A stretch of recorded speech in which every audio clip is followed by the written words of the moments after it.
सभी का स्वागत है।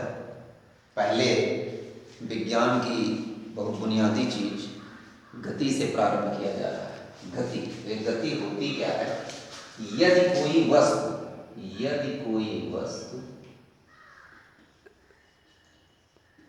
समय के साथ लगातार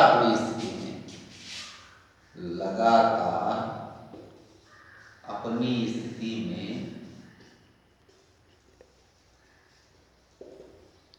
परिवर्तन कर रही हो तो वह गतिशील अवस्था में कहलाती है।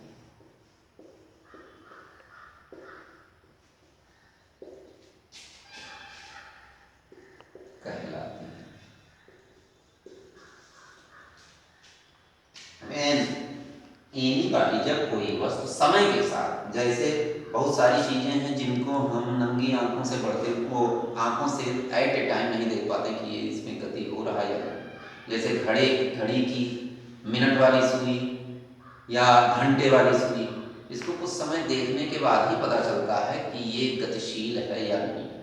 या किसी आदमी का पढ़ना, पेड़ पौधों का पढ़ना, तो गति की परिभाषा क्लियरली जब क्लियर हो पाएगी जब आप इसके रिस्पेक्ट में एक कॉम्प्लीमेंट, रेस्ट और मोशन से करेंगे। रेस्ट एंड मोशन एक दूसरे के कॉम्प्लीमेंट हैं।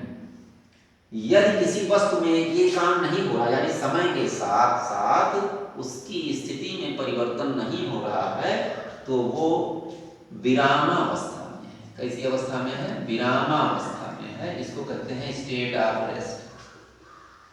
State of rest. और यदि समय के साथ उसकी स्थिति में लगातार परिवर्तन हो रहा है तो वो गतिशील अवस्था में कहलाती है। अब कहते हैं गति कितने प्रकार की होती है, यानी types of motion. Types of motion, तो सबसे पहला सरल रेखीय गति। सरल रेखीय गति, सरल रेखीय गति, जैसा कि नाम से ही क्लियर है, इसको कहते हैं इंग्लिश में rectilinear motion. Rectilinear motion, rectilinear motion initial point से है हाई लेवल तक यही चीज चलेगी। रेक्टिलिनियर मोशन, जब कोई वस्तु अपनी गति को, या जब किसी वस्तु की गति सरल रेखा में होती है, जब किसी वस्तु की गति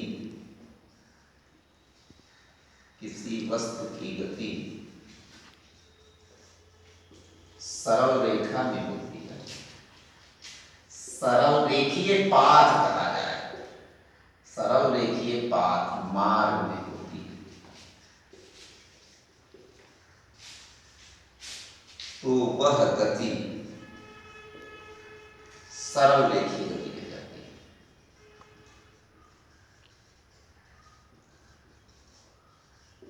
कहलाती है। आइए इसको उदाहरण से समझा जाए कि जब कोई वस्तु, सरल रेखीय मतलब सड़क पे चल रही हो, तो सड़क पे चलने वाले साइकिल, मोटरसाइकिल, ट्रेन की गति भी सरल रेखीय गति है। इस प्रकार की गति को सरल रेखीय गति कहते हैं। सरल रेखीय गति कहते हैं। जैसे वाहनों की गति, वाहन में सब आता है, वाहनों की गति। अब कहने का मतलब, जब कोई वस्तु, जब किसी वस्तु की गति,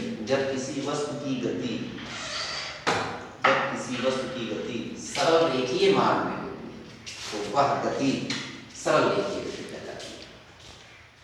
तो वाहनों की गति इसके एग्जाम्पल है, साइकिल की गति भी एग्जाम्पल है। ये गति इंग्लिश में इसको कहते हैं, इंटर के आगे जितनी भी पढ़ाई अच्छी है वो सब इंग्लिश में। इंग्लिश में चाहे बीटेक हो चाहे सर्कुलर मोशन, सर्कुलर मोशन,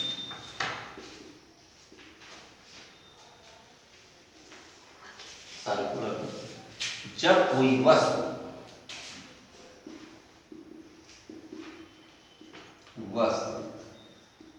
किसी निश्चित बिंदु के, यानी वो पॉइंट फिक्स हो, के चारों ओर निश्चित दूरी पर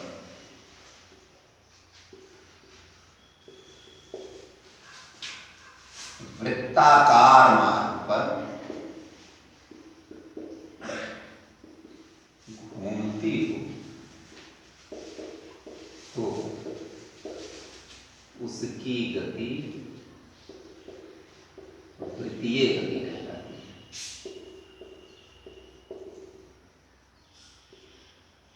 यानी कोई ऐसी बॉडी हो जो एक फिक्स पॉइंट है, ये इसके चारों माने इतनी दूरी पर ऐसे मूव करती हो, ऐसे जैसे कुम्हार का चाक, पंखा भी लिया जा सकता है, घड़ी की सुइयां ली जा सकती हैं, ठीक है, तो उसकी गति वृत्तीय गति कहलाती है। जैसे घड़ी की सुइयों की गति,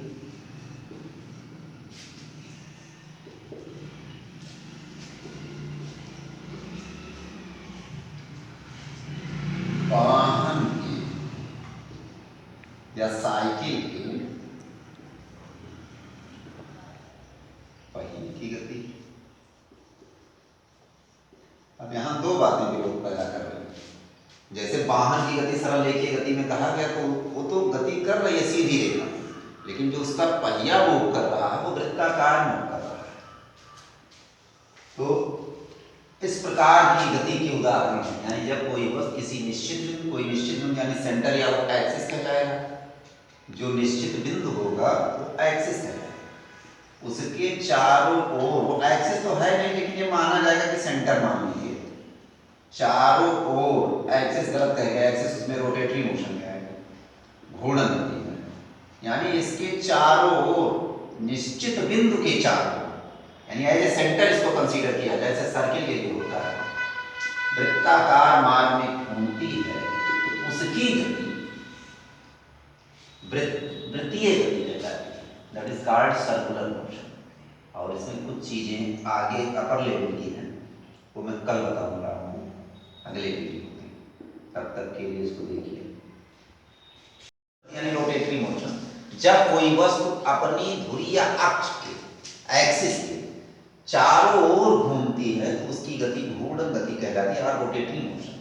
कहने का मतलब जैसे कुम्हार का चाक अपनी ही एक्सिस पे मूव किया करता है, पंखे की गति, लट्टू जैसे अपनी ही एक्सिस पे मूव करता है।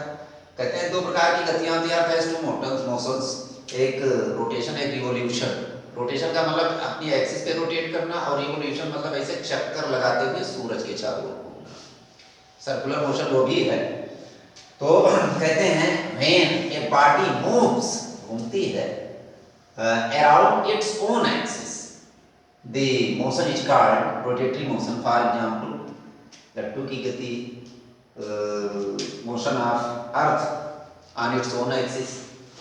तो कहते हैं वृत्तीय गति और घूर्णन गति में थोड़ा बहुत लिटिल डिफरेंस है। कहते हैं समानता करना आसान है, उनका थोड़ा मुश्किल काम होता है। दोनों सर्कुलर मोशन है, फर्क इसमें यह है कि जो सर्कुलर मोशन है वो ऐसे मूव करता है, किसी जैसे परिक्रमा करना किसी चीज की, और जो रोटेटरी मोशन है वो अपने ही अक्ष पे मूव करना, अपनी ही अक्ष पे मूव करना, वो होता है रोटेटरी मोशन। है तो दोनों सेम चीज लगभग, लेकिन हल्की फुल्की अंतर है कि दोनों। अब ऐसे आएगा आवर्ती गति, पीरियोडिक मोशन, जो निश्चित समय के बाद अपनी गति को दोहराती है। When a body moves after a certain interval of time, जब अपनी गति को दोहराती है तो उस प्रकार की गति आवर्ती गति कहलाती है। ऑसिलेटरी मोशन इसके बाद आएगा। और सबों में खास बातें यूनिफॉर्म, नॉन यूनिफॉर्म मोशन होते हैं। यूनिफॉर्म मोशन जब निश्चित समय में, यानी बराबर समयों में बराबर दूरियां जाएगी, जैसे 5 सेकंड में कोई 10 मीटर गया, अगले 5 सेकंड में भी वो 10 मीटर जाता है, तो उसकी गति यूनिफॉर्म मोशन की कहलाती है। अब अगर जो ऐसा नहीं हो रहा है तो नॉन यूनिफॉर्म कहलाती है। तो यूनिफॉर्म, नॉन यूनिफॉर्म हर प्रकार की गतियों में होता है, ये कॉमन चीजें हैं। और अगली गति हो सके कल और बताया जाए। अब इतना तब तक देखिए।